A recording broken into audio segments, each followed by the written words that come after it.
What's going on, everybody? Welcome back to the channel. And the first images of Basic Fun's line of home arcade products have been revealed, and now it's time to talk about it. Everybody else has put their 2 cents in. I guess, now it's my turn. Now, we've been talking about home arcade products on this channel for a little over 5 years now, and with Arcade1Up basically falling off the map with very little to offer and nothing new to offer for years at this point, the community's been salivating for something new to basically be introduced by anybody at this point. We're really not going to be that picky. Now, Iconic Arcade has tried to come up with something new. They're definitely stumbling out of the gate. That product has not yet been released, but we heard rumors and rumblings from Basic Fun for quite a little while now, and the first tidbit came to us with this interview, an audio only interview at a toy fair, where the first announcement was made by a representative from Basic Fun telling us what we can expect in the future. Now, the first images have been revealed. Now, this originated on Facebook. I will leave a link in the description of this video to that article, so you can go check that out. This is a toy book article, and everybody's been freaking out. Got to talk about it because there are some things that we just need to discuss, some things that I have noticed that we got to talk about together. Let's go ahead and just right off the bat, let's go right to the thing that everybody's looking at, and that is the WrestleFest Cab. Let's go ahead and pull that up right now. So I guess in this case, imitation really is the sincerest form of flattery. Wow, this looks almost exactly like an Arcade1Up. If there ever was a cease and desist issued for design, Basic Fun would definitely be the target of said legal document, but that's not the case now. Knock on wood. Hopefully that will not happen in the future. But taking a look at this, it's got the look, it's got the overall shape and styling of what you would expect from Arcade1Up, all the way down to the molded coin door being a little too low, in my opinion. It really should be a little bit higher. And the on-off and volume switches look like they were pulled exactly from the stockpile of Arcade1Up parts. It's a little bit crazy, to say the least, but I think there's some good things here for sure. First off, I love the crazy, gaudy 80s neon color scheme.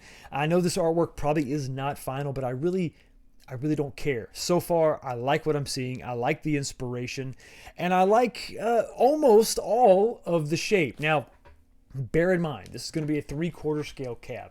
If you're over, I don't know, about 5'9", 5'10", you're going to need a riser to really get this thing up to where it should be. So bearing all that in mind, this is a pretty good size and scale and shape overall. Let's go ahead and take a look at the next image, because I think that this is something that I really want to focus on, and that is the inspiration, quote unquote, for this cabinet, and some ways I think that they've really done well, and maybe areas for improvement, to say the very least. So right off the bat, you can see it looks very, very similar to the 4-player NBA Jam Deluxe sitting right next to it. That thing is, it's really close. The marquee is going to be a little bit bigger. Obviously, the side scallops, the shape, the cut in the side of the side panels where the monitors are, looks like that's going to be a little bit different. But obviously, these images aren't exactly going to be to scale. The fact that you have 1 coin door instead of 2, not the biggest deal in the world. A little bit of accuracy could be missing there, but then again, I'm not exactly sure if the WrestleFest Cab had 2 coin doors or just 1. But the biggest thing that I'm going to point out, the biggest miss, in my opinion, appears to be, once again, this is a render, it's not really official, it's not final as of yet, is the slant, or the lack of slant, on the 4-player control panel. I think that's really something that I personally love, that slant that they finally figured out with the Midway style cabs, and this is definitely harkening back to that Midway style. The angle of that control panel was absolutely great. The flatness of the first and second gen, like the X-Men you see pictured here, just really didn't do anything for me. It was a little bit uncomfortable. You really need that slight slope to really give you a very comfortable play and further mimic the arcade experience. That's definitely something that I think we're really missing. Another thing that you're going to be missing is going to be Wi-Fi. Not going to be included. Is that a big deal to you? For me, it was never a big deal. I think all the way back to the first video I did, where I had all the 4-player cabinets, those first generation 4-player cabinets. And I talked about how we were, really being charged more for less when they stripped out some of the things like Wi-Fi from the Sega the Revenge of Death Adder cabinet. Some of those things, while they added value, they also sort of justified a price. The removal of them definitely didn't justify a higher price. I thought that was a weird thing. But Wi-Fi was never really something that I just had to have. It's cool to have a leaderboard, an online leaderboard. I think that doesn't require much as far as engineering. But, if you want to have co-op play, that's definitely going to require an infrastructure and a lot of resources to get that thing up and running, and then maintaining servers. Maybe that's just not where Basic Fun is at. So I'm totally fine with the omission of it, as long as a couple other things fall into place. We'll talk about that in just one second. But before we go any further, let's go ahead and look at the other images. Just one more image real quick. We're going to go ahead and leave the WrestleFest cab up there side by side with the Centipede cab that is missing the molded coin door. Not the biggest deal in the world, but it is something to note as far as differences. And maybe the shape. Now, once again, we don't know exactly how tall these cabinets are, but the proportions seem a little bit off when you're talking about the height of that Centipede control panel. And, it is what it is. Some of the renderings, they're always, once again, not 100% accurate of the final product, but just something you want to kind of notice. I do like the placement of the art. While not 100% arcade accurate, I like that it's all there, not stretched out or cropped in any way. One of the big things I see is actually one of my favorite products from Arcade1Up, and that was their countercade. Not sure what they're going to call this, but basically it's a countercade. And one thing I'm noticing right off the bat is there's really no slant to this little 8-inch monitor at all. And that's going to be kind of cramped. Also, the amount of buttons are going to be you're going to feel claustrophobic when you've got all those buttons right there and those Tempest side panels really boxing you in. That's going to be a bit of an issue. So I really don't like that design at all. I like the overall look of it, but in practicality, I think that's going to be a real pain to try to play. But let's talk about the biggest pain, and that is this part of the article that I clipped right here because, guys, we got to talk about this right now. Let's just talk about it. Arcade Classics Home Arcade, ages 6+. The MSRP is what I want to focus on. $180 to $600. And then, of course, available fall 2025. So this year, we're going to see some of this stuff. $180 to $600.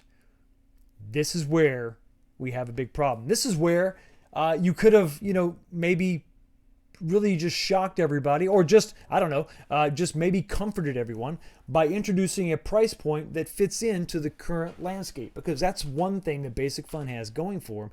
There is already a pretty decent size 3/4 scale market out there that is ready to receive a new product. There's a lot of 3/4 scale arcades in homes all across this country, all across the world, that are begging for a new title. And this is exactly what we want.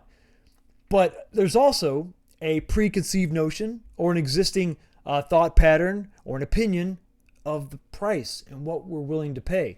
Arcade1Up has run this thing all over the map, from down as low as $299 all the way up to $750. And you can see the data is clear that there is a big distinguishing line that people are really just not going to cross when it comes to a 3/4 scale cabinet with a 17-inch monitor.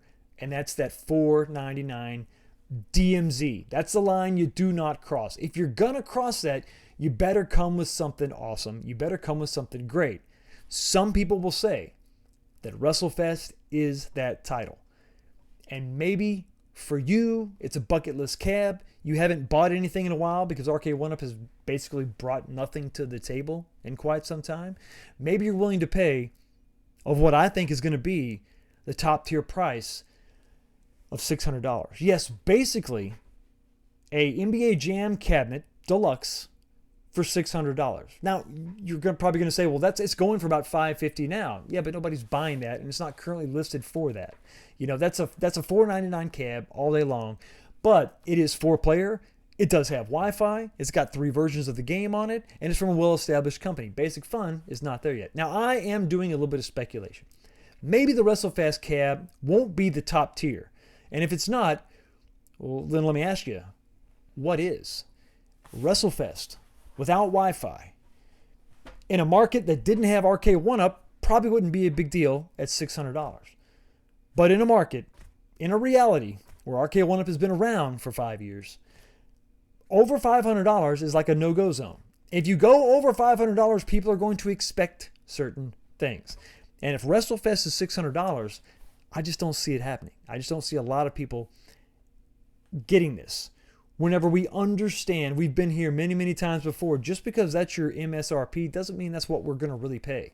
And if they do decide or find a way to make it to retail in some way, shape, or form, whether it's websites or whatever, we know those prices are going to be slashed within a couple months. Maybe. We don't know. We'll have to wait and see.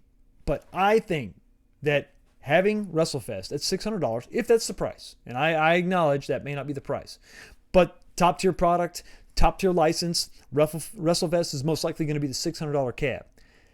And with one game on it and no Wi-Fi, the reasons to buy this cab at MSRP are looking pretty thin. And is this a big mistake right out of the gate? I tend to think not really. And here's why. Because of what I said before. The drought. The 3/4 arcade drought. I think there's going to be some people that get this at $600. But I think there's going to be a lot of people. I think the majority of the people out there that aren't trying to have this day one, that don't have to be the first, maybe to do a review. I think the majority of people, and I'm talking about the fans of 3/4 scales, I think the vast majority are just going to wait and not pay $600. Especially when it's already been established by Arcade 1-Up, the $600 is XL territory. So, Basic Fun, if you want some free advice, and you may not, but I'm going to give it to you anyway. Anything 3/4 scale with a 17-inch monitor better be $500 or less. And if that's what you're doing with WrestleFest, then you absolutely have a winner on your hands. And I think a ton of people are ready to jump on this cab and buy it. But as far as these other re-releases go, games like your Centipede there, that's going to have to be $399 all day long. WrestleFest with the licensing, you might be able to get $500. You're probably going to get a lot of people buying it at $500. But anything other than that, anything that we would consider as a rehash of an Arcade 1-Up product, something that already existed before, anything basically Atari or Namco, you better stick it at $399. And think about that.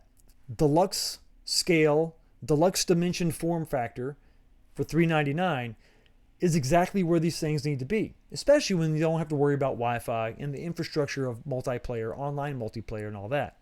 I think that's where it needs to be. So, Basic Fun could absolutely have a hit on their hands. They're basically primed and ready. There's a market out there, once again, salivating. Customers waiting to buy something new that's going to fit in with their existing collection. And it looks like WrestleFest could be exactly what home arcade needs. Anyway, those are just my thoughts. Let me know what you think in the comments section below. Everybody have a blessed day, and I will see all of you next time. WrestleFest. Could I maybe? Would I? Should I? At 500?